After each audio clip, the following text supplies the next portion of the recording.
evaluación. Entonces, son 13 preguntas de opción múltiple, ¿sí? Y pues tienen 15 minutos.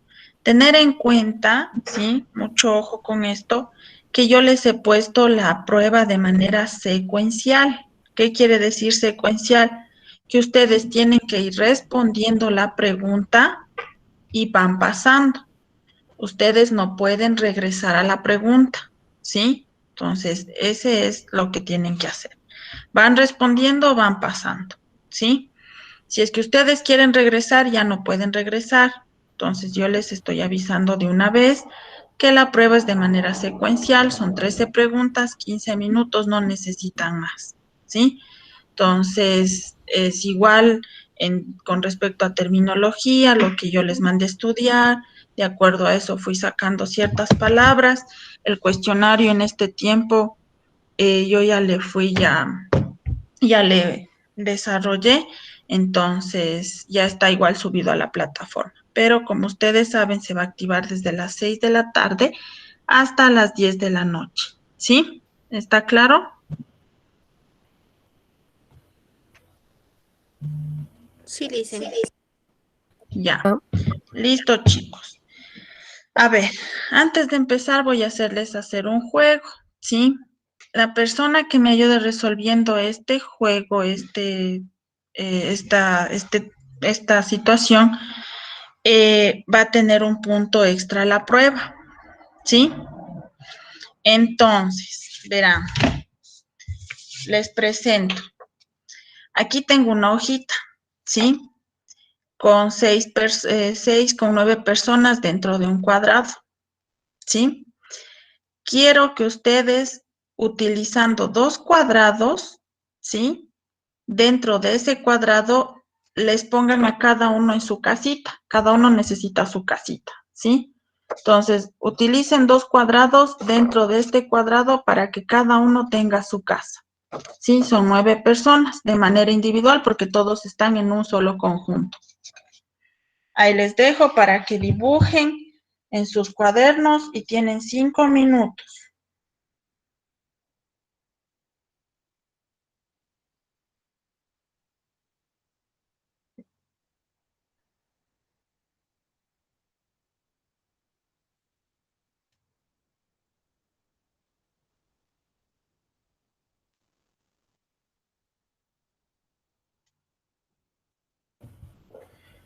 Listen dijo con 2 cuadros nomás. Solo 2 cuadrados. 2 cuadros tienen que utilizar dentro de este de aquí para que cada uno tenga su casita de manera individual.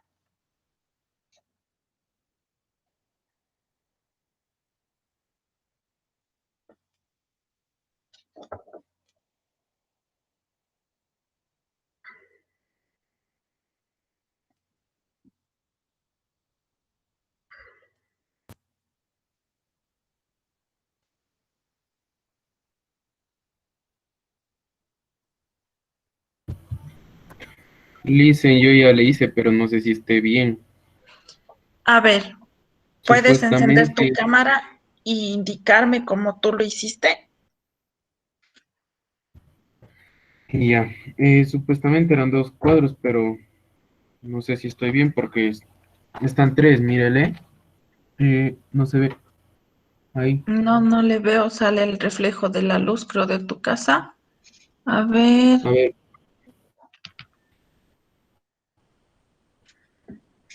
Mm, mm, mm. No, ahí está bien. sí, Sí. Dame tu nombre, por favor. Henry Chachalo. Chalo Henry. Ya, un punto más a la prueba. A ver, Gracias. ¿cómo era de hacer? Ya les voy a indicar cómo hizo Henry. Sí, denme un segundo, voy a poner aquí. Ahí está. Esa es la solución. ¿Sí? Miren, es un cuadrado y otro cuadrado. Y cada uno tiene su casita diferente. ¿Sí? Cada uno está por separado. ¿Sí? ¿Listo? vamos a comenzar la clase, ¿sí? A ver, entonces, todo claro para la noche, está activada la plataforma para que ustedes hagan la evaluación. Por favor, no sé si me ayudan encendiendo sus cámaras respectivamente para empezar la clase, ¿sí? Quiero verles, que todos estén bien, no importa que estén en pijama, en ropa de casa, ¿sí? Pero necesito que ustedes me ayuden con las cámaras. Listo, chicos. Vamos con la primera parte. Otra cosa que me olvidé de comunicarles es que para el día lunes tenemos exposiciones con ustedes. En la unidad 2 están puestos los temas a tratar. Igual ustedes ya saben los grupos que ustedes tienen conformados respectivamente, cuál es el grupo 1, el grupo 2, 3, 4, 5, ¿sí? Entonces ahí están los temas de acuerdo al grupo que tiene que exponer. Sí, eso ya está puesto en la plataforma para que revisen y sepan qué exposición tienen para el día lunes. ¿Ya? A ver, ¿tienen dudas, inquietudes con respecto a esto? ¿Todo claro? ¿La prueba, las exposiciones? Licen, ¿me podría decir en qué grupo estoy? Lo que pasa es que no me acuerdo. Kevin, dile a Kevin que te ayude, él creo que tiene los grupos. Ya, Licen, gracias. ¿Sí? Kevin, ayúdame viéndoles los grupos, aunque sea les mandas otra vez así enumeraditos los grupos, o la hojita que me enviaste a mí con los grupos les vas dando a los chicos, ¿ya? Buenos días, dicen, Ok, perdón doctora. que le interrumpa. Ya. Los grupos son los mismos, ¿no? No han cambiado en nada. Sí, los mismos grupos. Apenas termine la clase, le subo al grupo para que puedan revisar. ¿Sí? ¿Listo? ¿Alguna otra duda, chicos? Entonces comenzamos la clase, ¿ya? A ver. El día de hoy vamos a conocer acerca de las afecciones musculares, ¿sí? Y vamos a conocer también en lo que corresponde a la parte de fracturas, ¿ya? A ver, primeramente vamos a ver las afecciones musculares y, como les dije, las afecciones musculares y fracturas. Primeramente vamos a conocer qué son las afecciones musculares. Las enfermedades musculares son un grupo de diagnósticos de tipo hereditario que con el tiempo logran debilitar y dañar por completo los músculos en el organismo. Esta debilidad se hace debido a la falta de proteínas como lactina y homeosina y necesarias para el correcto funcionamiento en el organismo. Ustedes han de ver que los adultos mayores son los que más sufren de este tipo de afecciones. Ya tienen problemas para caminar, para subir gradas, para movilizarse. Es porque se va desgastando las proteínas con respecto a los huesitos en los adultos mayores, el calcio, ¿sí? Y la ausencia o producción adicional de proteínas puede causarse por problemas con actividades cotidianas como el caminar, la deglución y la coordinación muscular. Tenemos que los músculos nos ayudan para el movimiento, para la contracción y relajación muscular. Las características del tejido muscular son excitabilidad, contractibilidad, extensibilidad y elasticidad. Con respecto a la excitabilidad, nos dice que es la capacidad para recibir y responder a estímulos. Cuando ustedes se pinchan, ¿qué hacen? Reaccionan, ¿no es cierto? La contractibilidad es la capacidad para acortarse o contraerse cuando se recibe un estímulo. Por ejemplo, se pinchan, reaccionan y contraen, ¿no es cierto? La extensibilidad para extenderse, realizar ejercicios de aducción, aducción, ¿no es cierto? Los movimientos. Tenemos la elasticidad, que es la capacidad para recuperar su forma original. Y las funciones del músculo son el movimiento, la postura y la producción de calor. Tenemos los tipos de músculos. Tipo de músculo estriado, cardíaco y liso. Con respecto al músculo estriado, tenemos que tiene estrías y es voluntario. Con respecto al músculo cardíaco, que es involuntario, el estriado, por ejemplo, cuando ustedes, por ejemplo, realizan los movimientos de realizar cualquier tipo de ejercicios, el cardíaco involuntario, por ejemplo, el corazón, ¿no es cierto? Los peristaltismos del estómago, eso ustedes no pueden controlar, sino simplemente realiza la función involuntariamente o por sí sola. Y el liso, que no tiene estrías y también es involuntario. Tipos de músculos según la función, que ya vimos: estriado, liso y cardíaco. El estriado es el encargado de los actos voluntarios ordenados por el cerebro. Ustedes ordenan a realizar un movimiento. Entonces dicen, necesito o quiero abrir los brazos. Entonces abren los brazos, ¿no es cierto? Abren la mano. El músculo liso, en cambio, es el encargado de los movimientos involuntarios, como les dije, los peristaltismos del estómago, el corazón, ¿no es cierto? No es que el cerebro dice, quiero que hagas lo que es la deglución o ¿cómo se puede decir? El triturar los alimentos. No, ¿no es cierto? Entonces eso se hace sin necesidad de recibir un estímulo por parte del cerebro. Tenemos que puede causar una lesión muscular: los desequilibrios de la estática del individuo, que son malformaciones adquiridas o congénitas del aparato locomotor, como puede ser el pie plano, ¿sí? Tobillos o rodillas, disimetría en los brazos inferiores, estados patológicos debido a las enfermedades infecciosas, endocrinas o metabólicas. ¿Y a qué músculos pueden afectar estos tipos? Por ejemplo, pueden afectar a los músculos cuádriceps, ¿sí? Parte anterior del muslo, como podemos ver aquí. Tenemos músculos isquiotibiales, que es la parte posterior del muslo, y los gemelos isóleo, que es la parte posterior de la pierna. ¿Qué tipos de lesiones musculares existen? Tenemos la contusión muscular, el calambre muscular, distensión y rotura de fibras y de musculatura. La contusión consiste en un golpe al músculo, el cual lo presiona con violencia contra el hueso, ¿sí? Y obviamente ese golpe va a producir el dolor. La calambre muscular, que a todos nos ha pasado, hemos tenido calambres mientras dormimos, ¿no es cierto? Es una contracción involuntaria y por lo general es muy dolorosa, que se puede producir en un músculo o en varios, que surge como consecuencia de haberse sometido durante el día a realizar algún sobreesfuerzo. Con respecto a la distensión muscular, tenemos el estiramiento muscular. Si la distensión se produce un número de veces en poco tiempo, se produce por una contractura. La rotura de fibras es cuando varias fibras de un músculo se rompen produciendo hemorragias, y la ruptura muscular es igual que la anterior, pero involucra una gran cantidad de fibras musculares a todo el músculo. ¿Cómo diagnosticamos una lesión muscular? Sí, ustedes ya tienen que saber cómo diagnosticar, qué exámenes se realiza para determinar si el paciente presenta una lesión muscular o una fractura, ¿ya? Con respecto a la lesión muscular, principalmente vemos que el diagnóstico se lleva a cabo a partir de una exploración funcional de la lesión por parte del médico. Tenemos tres tipos de diagnósticos: primeramente realizando una radiografía, una electromiografía y una artrocentesis. Con respecto a la radiografía, es una técnica diagnóstica de forma digital en una base de datos. Aquí en la radiografía podemos ver que es una contractura de músculo, ¿no es cierto? Existe un problema muscular, no existe daño del hueso, ¿sí? Entonces, forma parte de una lesión, un tendón, ¿sí?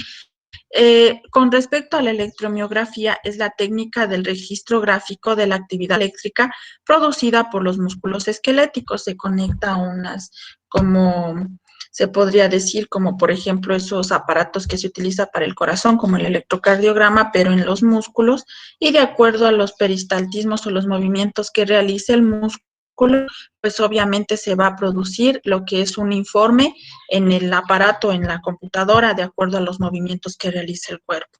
Y la artrocentesis es la introducir una aguja a la articulación y el líquido es drenado. Por ejemplo, existe demasiado líquido, también va a producir dolor en el paciente, y este líquido pues tiene que ser drenado para evitar el dolor en el paciente. Tenemos el tratamiento para una lesión muscular. Inmediatamente después de que el paciente haya producido una lesión o haya presentado una lesión, debemos de aplicar frío local durante 48 a 78 horas, y pasado este tiempo puede aplicar calor local. ¿sí? Entonces, lo recomendable cuando se exista un paciente que presente un esguince o algún problema de los músculos, pues tenemos que aplicar calor local y luego calor frío, perdón, ¿cómo es? Frío local en el cuerpo, en la zona y después el calor, ¿sí? Tenemos el tratamiento que es la utilización de antiinflamatorios para desinflamar, realizar terapia física, estimulación eléctrica, igualmente realizando como cortos o como ustedes cuando se cogen la corriente, ¿no es cierto? De esa forma se hace lo que es la estimulación eléctrica en la zona afectada y los masajes terapéuticos.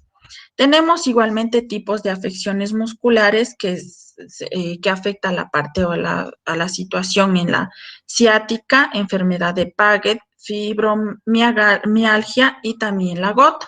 Con respecto a la ciática, la tortícolis, que es cuando ustedes no pueden movilizar la parte del cuello, ¿no es cierto? Tienen dificultad porque tienen dolor.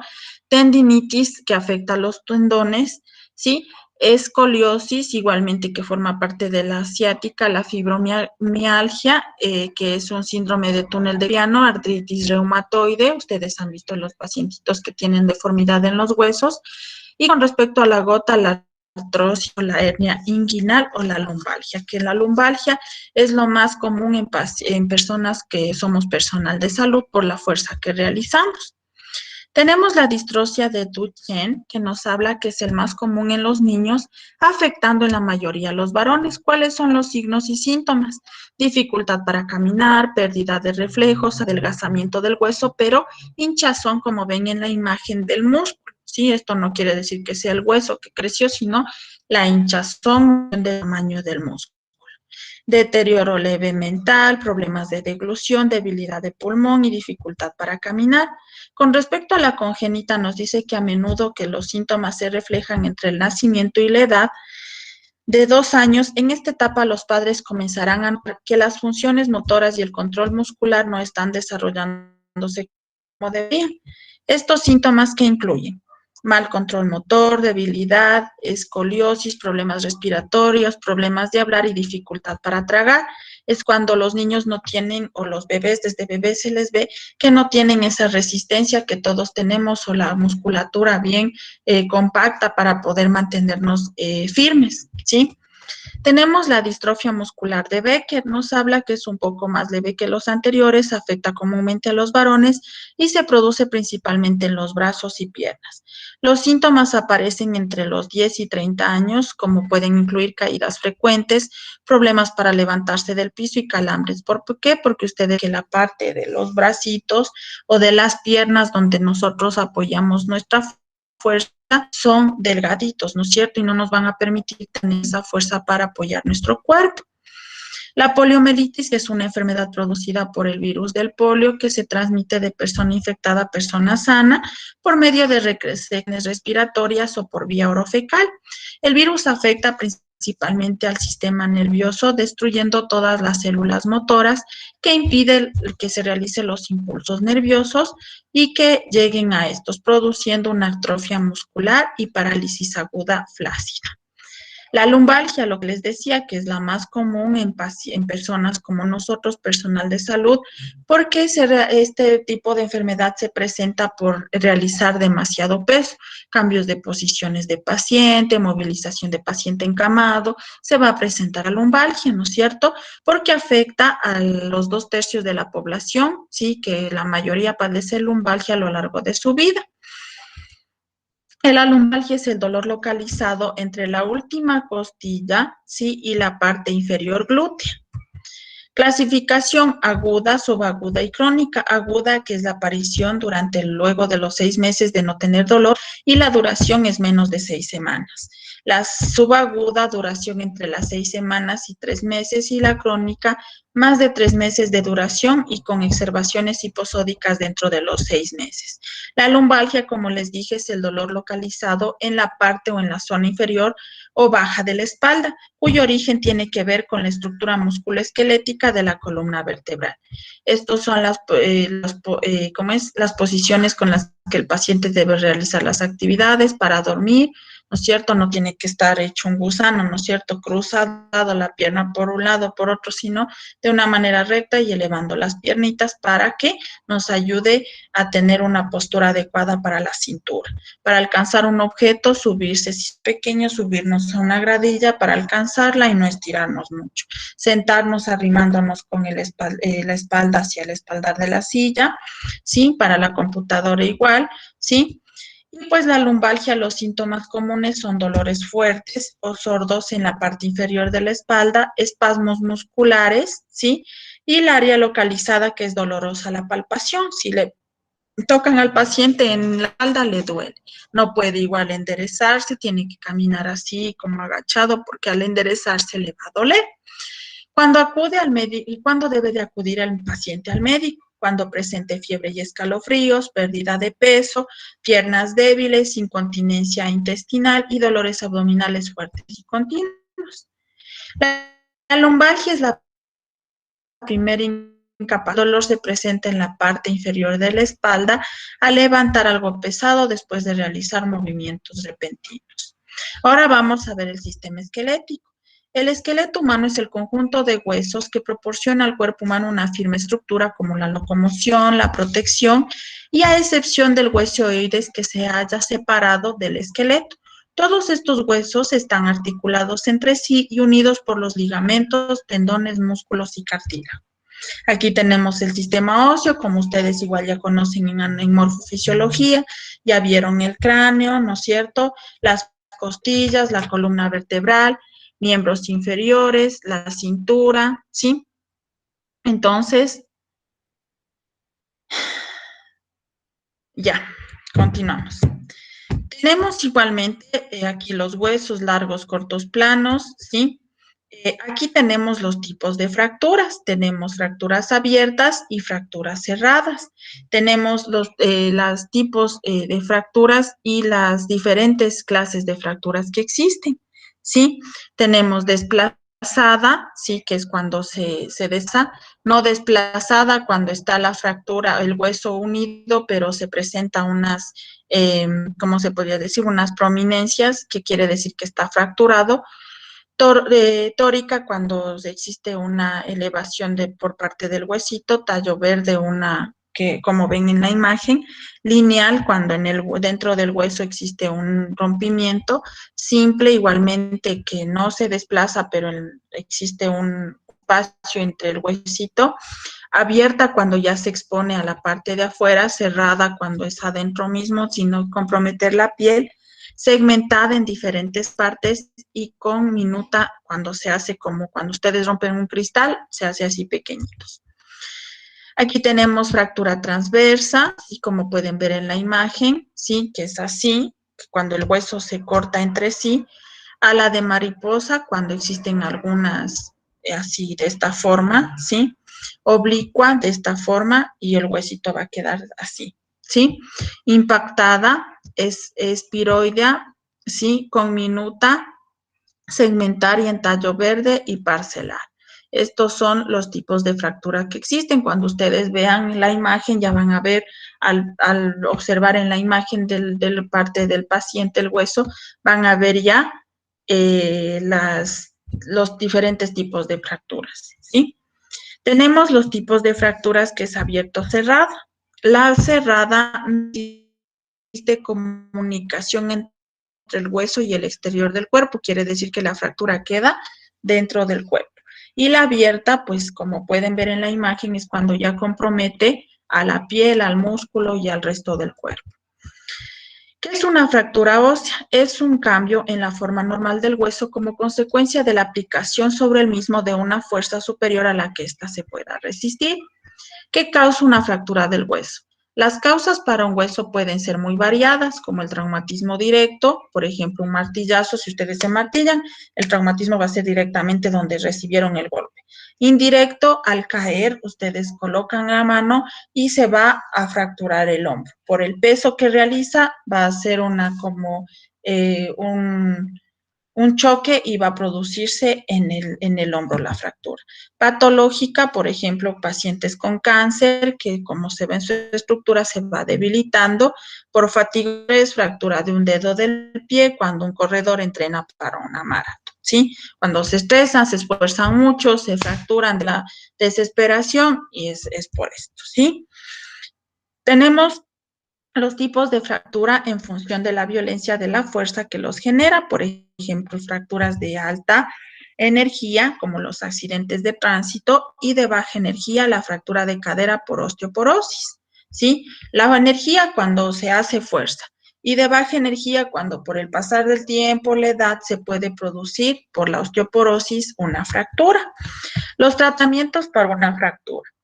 Primeramente tenemos cuando existe un esguince o alguna situación que podamos, por ejemplo, una fractura cerrada, donde esté solo, digamos, por ejemplo, una fractura en estilo mariposa, donde esté solo, como decir, desencajado el huesito, vamos a inmovilizar, a colocar un yeso para que vuelva a su estado normal.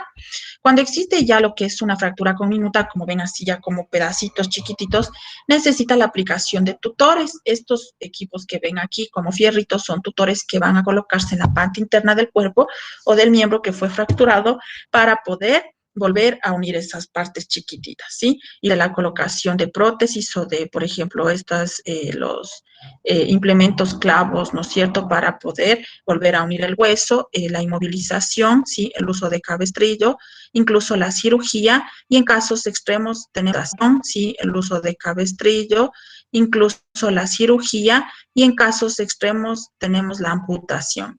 Si ya no puede haber remedio, por ejemplo, hay casos donde llegan accidentes de tránsito de una moto donde el pie ya está salido y solo queda unido por un tendón, no se va a poder volver a unir, entonces lo que se necesita es amputar, ¿sí?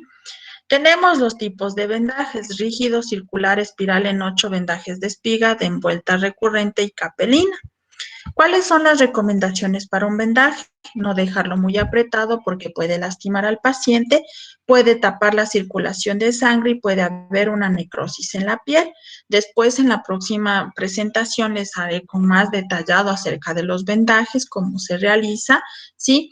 Debemos de utilizar vendas adecuadas y asegurarse que las vendas estén bien desinfectadas, ya que podemos infectar la zona estéril. Ustedes ya saben que para realizar cualquier procedimiento, lavarse las manos, impedir el contacto entre zonas dérmicas, proteger las prominencias y utilizar la venda más adecuada. Existen algunos tipos de vendas, como vendaje de gasa, vendaje de yeso y vendaje elástico, ¿sí? Eso es por el momento. Chicos, continúo con la siguiente clase. Antes de comenzar, quisiera darles unas indicaciones que nos envían ahorita. A ver.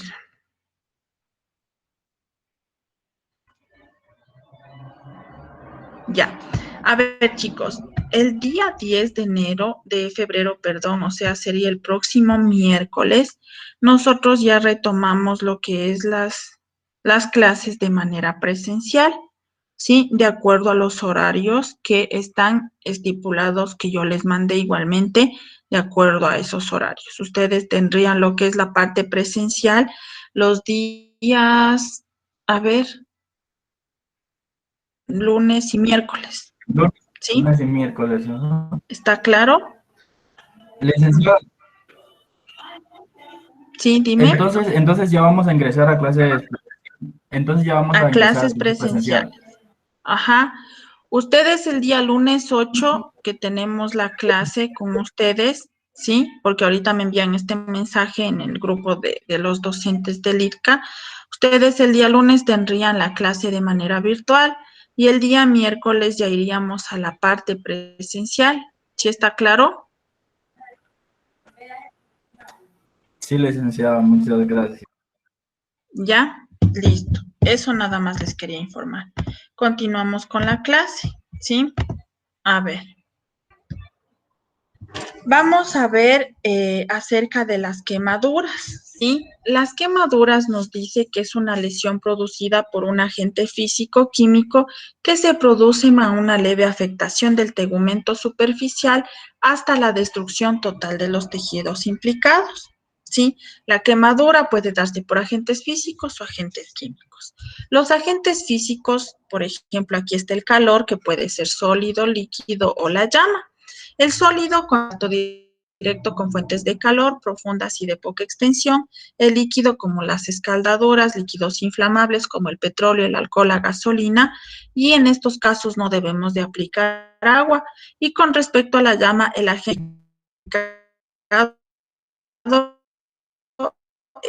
es de los agentes físicos, que es el frío, que es producido por la hipotermia, por ejemplo, las personas que hacen andinismo, que van a escalar, se pierden, se quedan ahí unos días, ¿qué pasa? Empiezan a quemar por el demasiado frío, por el hielo, va a quemar igualmente la piel y hasta podemos incluso producir la quemadura del hueso del paciente, ¿sí?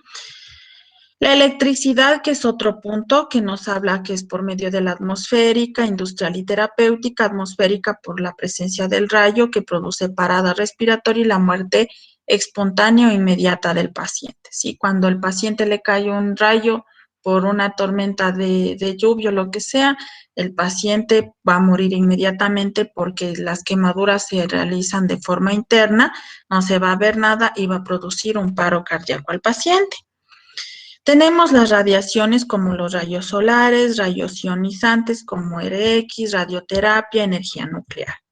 Los agentes químicos por ácidos como ácido clorhídrico, ácido acético como el vinagre y alcalos isobases como el amoníaco y el jabón. Tenemos la clasificación, que puede ser profunda, extensa, localizada y según la gravedad. De acuerdo a la profundidad, existe de primer grado, segundo grado y tercer grado, ¿sí? Va a ir dañando las capas de la piel desde la epidermis, ¿sí? Va a ir dañando de acuerdo a la profundidad del grado de la quemadura.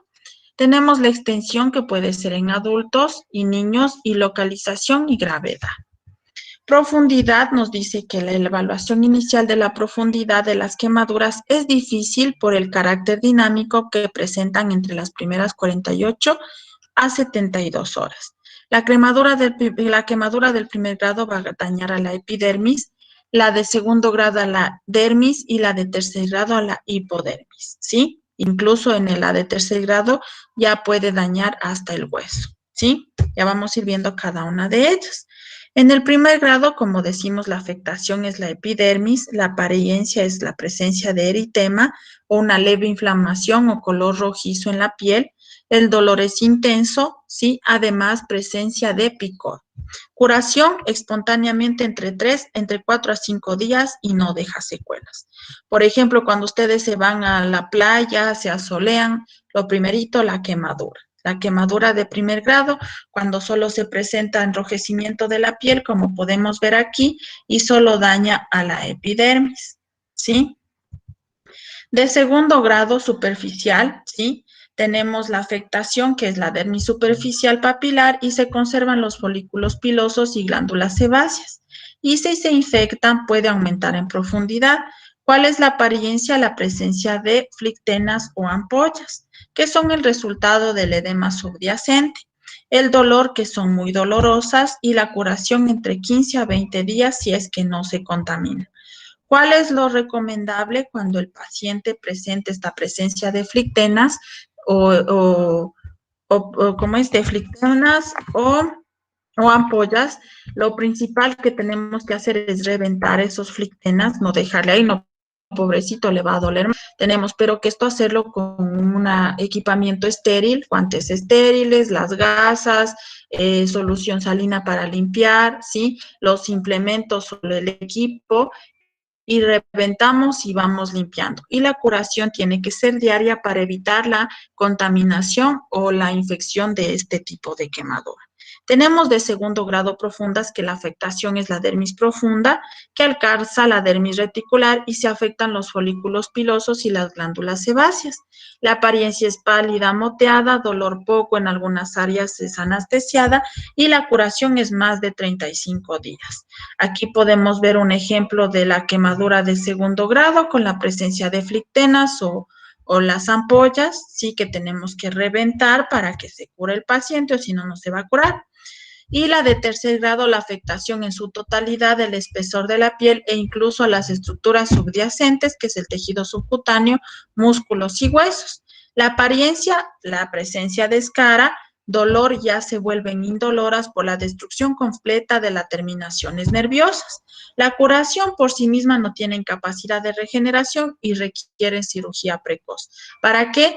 Para hacer una limpieza profunda y en casos extremos amputar. Como pueden ver, aquí tenemos una quemadura de tercer grado, donde las terminaciones nerviosas ya no hay, ya no existe, ya no presenta dolores, como que nada le hubiese pasado, ¿sí?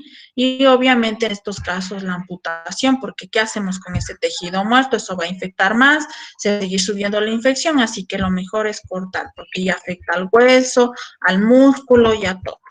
Aquí tenemos una clasificación según la quemadura, ¿sí? Tenemos de acuerdo a esto, cómo nosotros vamos a determinar la quemadura de acuerdo a la situación del paciente.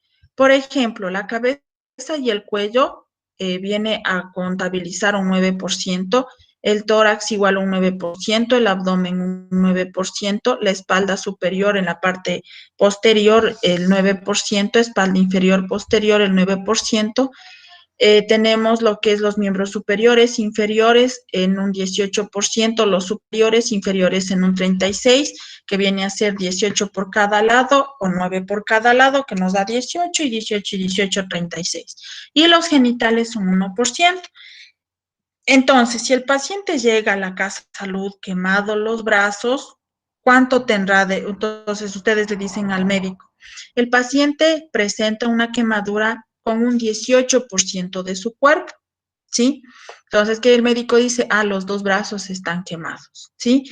O si no, ustedes le dicen, el paciente presenta un 18, 19%. Entonces, el médico va a decir, está quemado los brazos y los genitales, ¿sí? De acuerdo a este valor. Y el total del cuerpo del todo sería el 100%.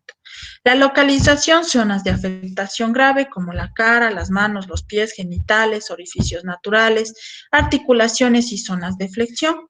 ¿Cuáles son las complicaciones que puede presentar? El shock neurogénico y hipovolémico séptico, ¿sí? Sobreinfecciones, si no realizamos la curación adecuada, se puede sobreinfectar y afectar otro tipo de situación del cuerpo del paciente. El tratamiento local. Para el primer grado, colocación de frío local, corticoides tópicos de 2 a 3 días y una crema hidratante. En el segundo grado, superficial y profunda, lavado estéril, retirado de flictenas y colocación de sulfadiazina de plata para evitar lo que es, para tratar de que no se infecte. La sulfadiazina es un antibiótico que nos ayuda a evitar la infección de la quemadura, ¿sí? Entonces, ustedes revientan los flictemas ya estériles, ¿no es cierto? Los flictenas con solución salina tienen que limpiar bien, ¿sí? Y colocar la sulfadiazina de plata y una gasa y un vendaje, ¿sí? Entonces, al siguiente día, el paciente va a la curación, se retira todo eso, se bota igualmente estéril, se vuelve a curar y se vuelve a colocar la sulfadiazina de plata, por lo menos una vez por día, ¿sí? La curación, de acuerdo a la gravedad que tenga el paciente de quemadura de segundo grado. De tercer grado, lavado estéril, valoración, sulfadiazina y la curva oclusiva. Incluso en este ya viene lo que es lo que decíamos, la intervención quirúrgica, ¿sí? Ahora sí les voy a dar más completo acerca de los vendajes. Los vendajes es un procedimiento técnico consistente en envolver una parte del cuerpo que está lesionada por diversos motivos. Actualmente su uso más frecuente es para cubrir las lesiones cutáneas e inmovilizar las lesiones osteoarticulares. ¿Para qué es utilizado el vendaje? Para el tratamiento de heridas, hemorragias, esguinces, luxaciones y fracturas, ¿sí? Tenemos los objetivos: calmar el dolor, promover el bienestar físico, conservar una buena posición corporal, asegurarse que la venda cumpla su objetivo, impedir el contacto entre las zonas dérmicas y proteger las prominencias óseas e impedir la estasis venosa. La venda está compuesta por el cuerpo, la cara interna, la cara externa, el cabo inicial y el cabo terminal. Todas las vendas vienen en unas envolturas, ¿sí? Donde se supone que si viene en una envoltura es porque es estéril y la cara interna no tenemos que toparlas con manos contaminadas. Cuando ustedes realicen el vendaje al paciente, tienen que empezar por la cara interna y vamos solo topando el cuerpo o rollo, ¿sí? Para ir vendando al paciente. Tratar de evitar topar la cara interna, porque si nosotros realizamos una curación de la quemadura, como decíamos anteriormente, y colocamos las manos sucias y con la venda y todo, le zafamos toda la venda para ir vendando, vamos a producir una infección en el paciente, ¿sí? Los vendajes, la función consiste en fijar una venda en la zona del cuerpo. La clasificación, tenemos vendaje blando contentivo, vendaje compresivo, rígido, suspensor y protectivo. Las aplicaciones, limitar al movimiento de la parte afectada, fijar el apósito medicamento tópico, fijar las férulas impidiendo su desplazamiento, facilitar el sostén a alguna parte del cuerpo, comprimir una parte del cuerpo y favorecer el retorno de la circulación venosa de las extremidades y moldear las zonas del cuerpo, especialmente los muñones de amputación.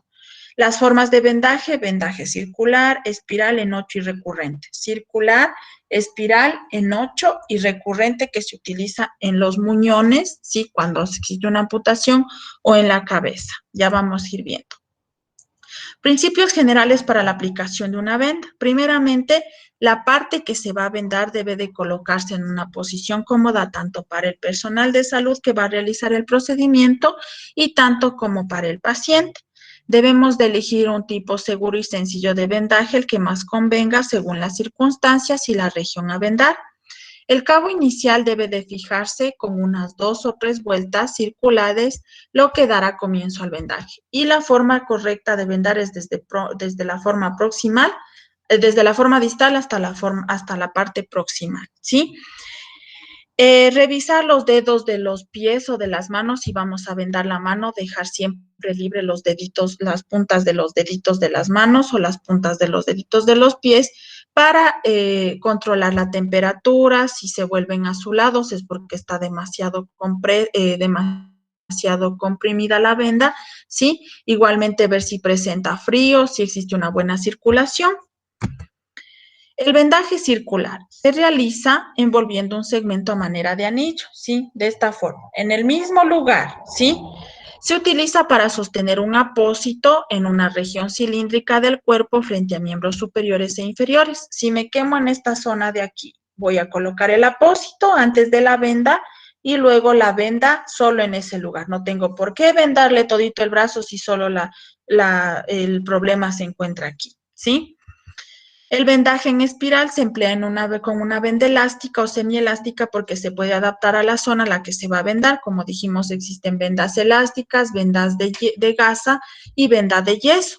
Y diferentes números de vendajes, por ejemplo, vendajes número 2, número 4, número 6, número 12, ¿sí? Y el número 6 o número 8, que también existe, se coloca en los miembros superiores e inferiores porque son zonas más grandes. El número 2 en la mano, ¿sí? De acuerdo a la situación en la que sufra la afectación el paciente. Debemos de seleccionar el tamaño adecuado, iniciar el vendaje desde la parte distal hasta la parte proximal, siempre haciendo en forma espiral. Vendaje en 8.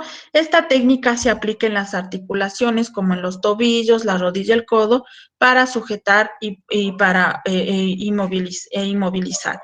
¿Por qué en esta parte de aquí dejamos un espacio como está en la imagen? ¿Sí? Porque esta parte nos va a permitir realizar los movimientos. Si nosotros le vendamos ahí, va a estar así el paciente, ¿sí? Sin poder movilizarse. Entonces, siempre nosotros tenemos que vendar dejando libre todas las uniones, ¿sí? Realizando un vendaje en 8. Que el método es dar una vuelta circular al inicio, seguido de un cruce en la venda en forma de 8 que puede terminar con otra vuelta circular. El vendaje recurrente se aplica especialmente en la cabeza, en los dedos muñones de una parte amputada. La venda se lleva de delante hacia atrás, ¿sí? Para cubrir totalmente la zona. Para realizar este vendaje utilizamos 2 vendas, una que va a cubrir toda la cabeza alrededor, ¿sí? Y la otra que va a cubrir la parte de arriba, ¿sí? Vendaje de la muñeca se puede utilizar en forma circular, si se trata de sostener un apósito y si se quiere inmovilizar una articulación. Se hace pasar varias vueltas de forma que abarque la palma de la mano. Como pueden ver, debemos de dejar libre los dedos para que el paciente pueda movilizar, ¿sí? Vendaje o cabestrillo con una venda semi de largo adecuado que se amarra en las puntas, se coloca pasando por debajo del antebrazo para sostenerlo y movilizarlo en el movimiento de abajo hacia arriba. Este vendaje de cabestrillo lo podemos hacer un vendaje de cabestrillo casero o incluso, no sé si ustedes han visto cuando van a ver los implementos de ortopedia, pueden encontrar el cabestrillo ya diseñado y listo para que el paciente solo coloque ahí el brazo y se coloque la tirilla aquí en el cuello para sostener, ¿sí? Vendaje en miembro inferior, el vendaje del muslo que se realiza en espiral con inversos aplicados sobre el muslo por el antebrazo, así como pueden ver aquí, ¿sí? Tenemos las normas generales en la realización de vendajes, primeramente lavado de manos antes y después del procedimiento, proteger las prominencias óseas antes de vendarlas, si vemos una quemadura o está comprometido el hueso, primero el apósito y después el vendaje. Utilizar la venda más adecuada para los fines de vendaje, venda elástica, venda, venda de gasa o venda de yeso, de acuerdo a la necesidad del paciente. Tenemos que iniciar el vendaje sosteniendo el rollo de la venda en una mano y al extremo inicial con la otra. Vendar de manera uniforme y firme cubriendo los 2/3 del ancho de la vuelta anterior. Y en caso de colocar un apósito, cubrirlo prolongadamente con el vendaje, 1 centímetros más en cada extremo. Debemos de dejar, como les dije, el extremo distal de la zona para comprobar la vascularización, movilidad y sensibilidad, fijar el vendaje con un esparadrapo, revisar el vendaje y buscar signos de alteración a la circulación y registrar en la hoja de enfermería la fecha, la hora, el tipo de vendaje y la venda más utilizada, ¿sí? ¿Cuáles son las condiciones que debe reunir un buen vendaje? No debe de producir dolor al paciente, ¿sí? Debe incluso, es más, producir alivio.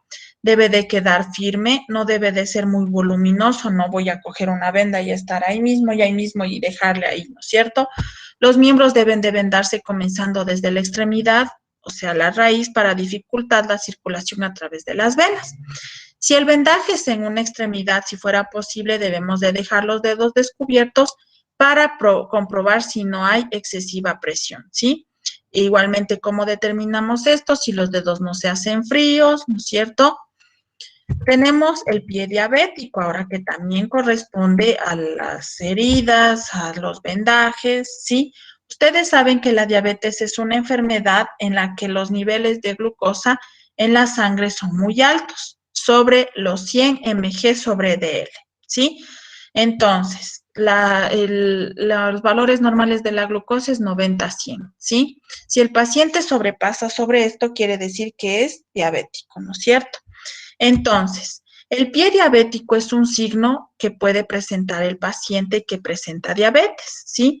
El pie diabético, ¿por qué se produce? ¿Por qué más en el pie se produce este tipo de problemas? Porque el paciente utiliza calzado, ¿no es cierto? Y al momento de hacer la presión, al caminar, el peso, se va a producir este tipo de problemas. El pie diabético existe o aparece cuando existen niveles inadecuados de glucosa en sangre y otros factores que recurren con frecuencia en personas con diabetes o hipertensión arterial. ¿Cuáles son los síntomas? Dolor, pérdida de sensibilidad, hinchazón, cesación de hormigueo, quemazón y la pérdida de la sensibilidad. Tenemos el grado del pie diabético, desde el grado 0 al grado 5. El grado 0, que es el pie de riesgo o piel intacta, ¿no es cierto? Paciente diabético posible a presentar pie diabético. Mucho ojo. Grado 1, úlcera superficial que afecta al tejido celular subcutáneo. Ya se presenta como un enrojecimiento en la parte del pie, ¿sí? En la planta del pie. Grado 2, úlcera profunda que afecta a tendón y o cápsula, ¿sí? Como pueden ver, ya está más profunda la úlcera. Grado 3, úlcera profunda que afecta al hueso, ¿sí? De cierta parte del cuerpo como ciertos dedos. Grado 3, ya afecta lo que es como les decía, afecta ya al hueso, o sea, más profundo y afectando al hueso. Grado 4 ya es la presencia de la gran gangrena que únicamente se presentan en los dedos y existe la amputación, ¿sí? Grado 5, gangrena que afectan ya lo que es la amputación mayor del pie, ¿sí? Entonces, aquí el paciente ya afecta todo lo que es el pie y tenemos que amputar todo el pie, no solo los dedos, por el grado por la gravedad que presenta el pie diabético del paciente. ¿Cuáles son las consecuencias? Existe un elevado riesgo de infección, aparición de ulceraciones, llagas en los pies, mala circulación, neuropatía e incluso un proceso gangrenoso que requiere la amputación del pie, ¿sí? ¿Cuáles son los cuidados? No debe del paciente caminar descalzo, lavarse los pies con todos los días con un jabón suave y agua tibia. El corte de uñas del pie debe de ser de manera recta, no en forma curva, porque lastimamos el dedo y ustedes saben que todo paciente diabético al presentar una herida es difícil cicatrizarla, ¿sí? Porque ya no tiene la misma circulación que una persona normal. No usar soluciones antisépticas y no dejar que los pies se enfríen. Y la alimentación, pues obviamente, como dijimos anteriormente, la alimentación 5 veces al día en paciente diabético, sin azúcar, sin grasa, sin sal, ¿sí? Tenemos el siguiente, los consejos para cuidar esta herida, que es lavarse las manos bien, lavar adecuadamente la herida con agua y jabón, realizar un buen secado en la zona con gasa de algodón estéril, tapar y proteger la herida con una gasa y cubrirla con un apósito. Paciente con pie diabética ya empieza a presentar ese tipo de problema o de presencia de eritema, pues ya tiene que realizarse una curación diaria, ¿sí? Controlar los valores de azúcar en la sangre y limpiar la herida diariamente y cambiar los apósitos que estén utilizando. ¿Tienen dudas, inquietudes, chicos, con respecto a la clase o todo está claro?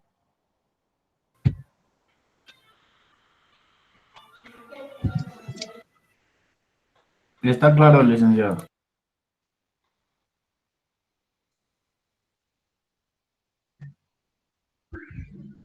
Los demás compañeros, ¿claro?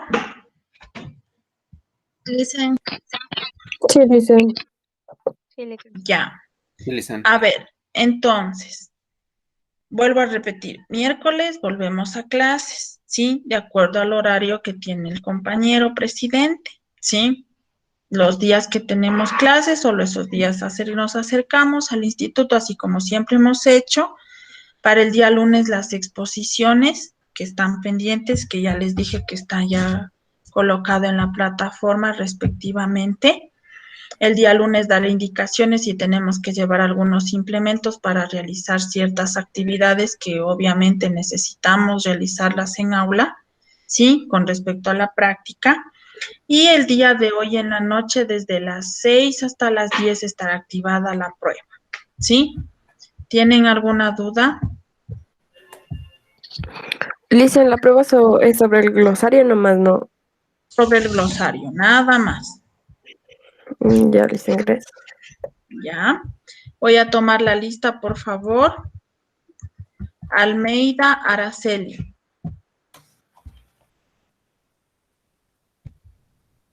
¿No?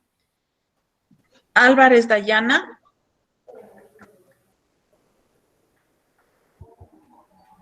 Benavides Diana.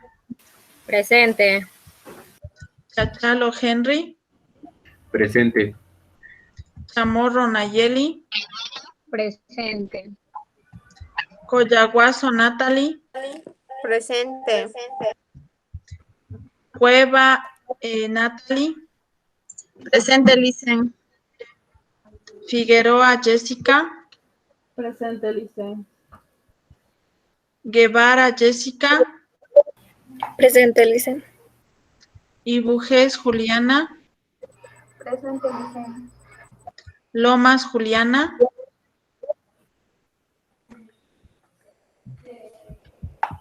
López Pamela. Licenciado, Sí, dime. Presente, Listen.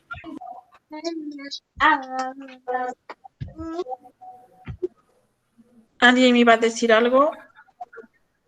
Sí, lo que pasa es que hay dos compañeras que andan con cita médica.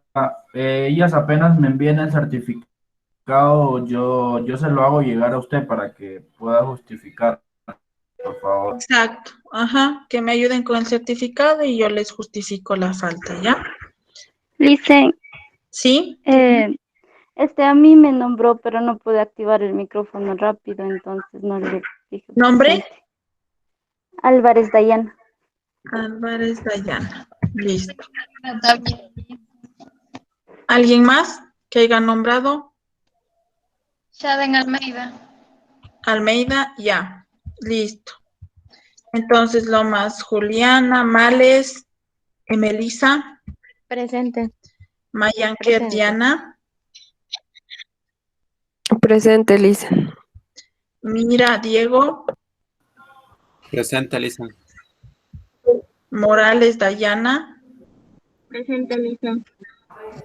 Morán, Mónica, Presente, Licen. Mueces, Wendy y Valencia, Kevin.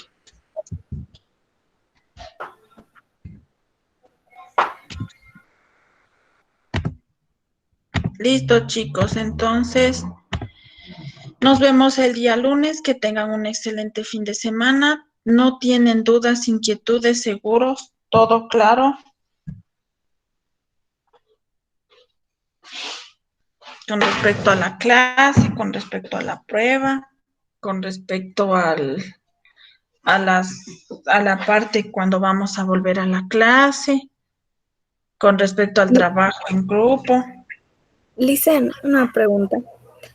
Licenciada, A ver, espérame un ratito, Kevin. Dime, Jessica. Una persona diabética cuando tiene una cicatriz demasiado grande, ¿por qué? ¿A qué se debe que no se cierra? O sea, la diabetes mismo, pero ¿qué tiene?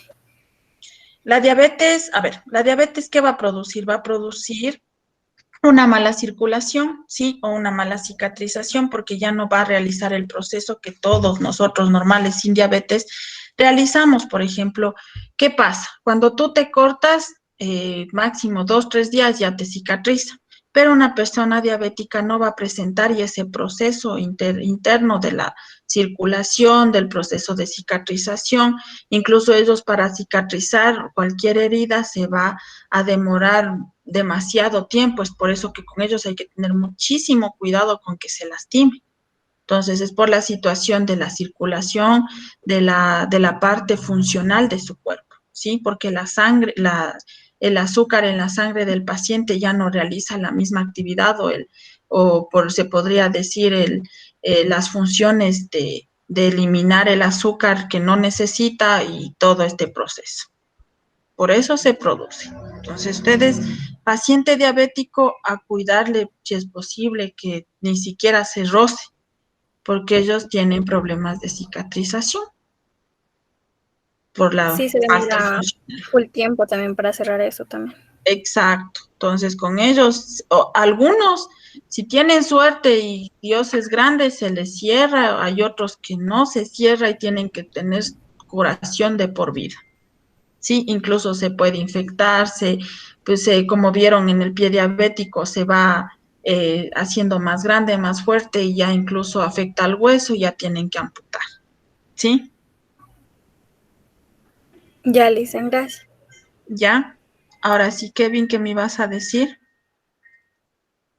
licenciada, por ejemplo, a la hora de la exposición, nosotros sabemos llevar las diapositivas o nuestro tema preparado. ¿Usted nos va a facilitar, por ejemplo, un proyector o algo así? Sí, pero el día lunes tenemos la exposición. A ver, el día lunes tenemos la exposición de manera virtual, ¿sí? Porque todavía el lunes no volvemos a la parte presencial.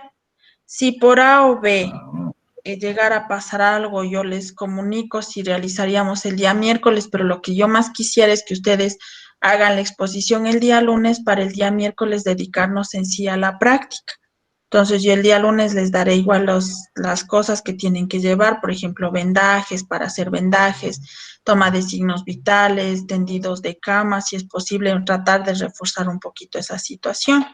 Entonces yo lo que necesito es que el lunes hagan las exposiciones de manera virtual.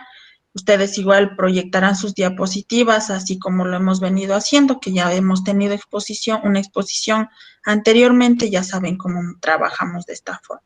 Para si es posible la parte que vamos a hacer el reencuentro, que ojalá tratar de ¿cómo se podría decir? De que ese tiempo sea lo más valioso para nosotros, porque no sabemos qué pueda pasar después, de si otra vez nos vayan a prohibir asistir de manera presencial. Entonces, tratar de hacer lo más ese tiempo práctica y las exposiciones el día lunes. Ok, gracias, licenciada. ¿Ya? ¿Alguien más? Le hacen una pregunta. Sí, dime. Verán, no, lo que pasa es que más o menos hace unos 4 años tuve un accidente en la moto, entonces me dijeron que, o sea, de la mano derecha me había fisurado un huesito, el escafoide.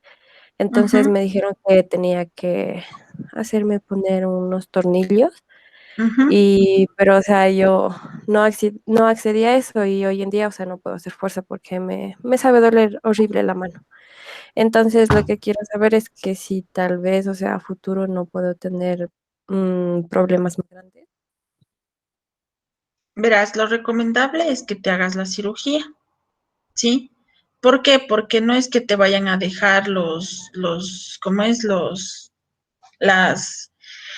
Los implementos ahí, sino que simplemente por un tiempo hasta que puedas volver a realizar los movimientos adecuados y después te los retiran, ¿sí?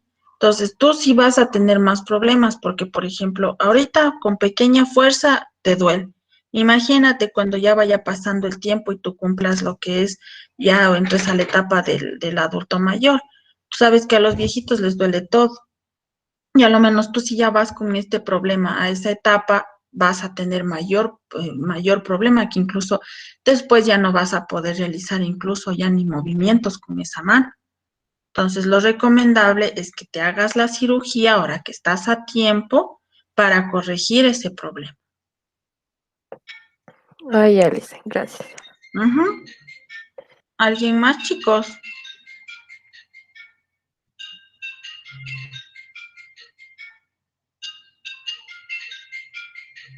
¿Nadie más?